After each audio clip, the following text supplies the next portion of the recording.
imagine it now, like we've talked about the building of the sense of self being the boat.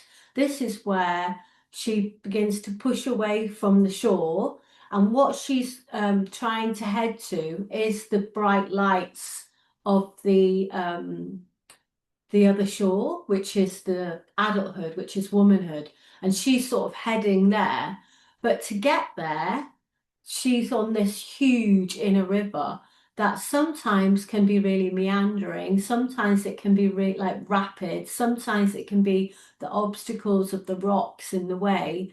And she's got to navigate all of that river. And the reason why we say it's a river is because it's the inner world flowing so quickly that it can't be stopped. So it's like the consciousness of the girl flowing towards her womanhood, and it can't be slowed down, it can't be stopped. The girl has to find her way around all of these different parts of her spiritual journey, because it's a spiritual journey. It's like the heroine's quest. We all hear about the hero's quest. It's like this spiritual quest. It is a vision quest, because like when we looked at the half girl story, this is where she sort of meets herself, she meets the other half of her, and now she's sort of going into the river. They're falling into the river, and she's fighting with herself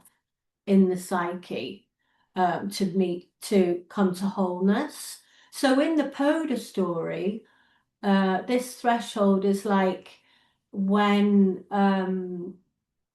it's gone beyond, it's sort of, yeah, well, it's like he's leaving the village because nobody can answer his question, and he's going to go towards the holy hills. And then the teenage years are like him wandering around in the holy hills trying to find his gift. So this spiritual quest that the girls are on is the soul having a deep, going deep dive into the psyche for her with the blood to find, like I talked about before, the other half of her story that is not informed by all that she's ever known. So that other half of her story is determined by this death of everything that has gone before. So she's like forming her wings. So the wings are starting to form of the butterfly. So it's like, this is like crucial to how well her wings are formed, her soul wings, if you like, how much she can deep dive. So, I did talk about it before, sleep is really important, because that's where most of the dreaming happens, of her being in touch with her psyche and being in touch with her soul.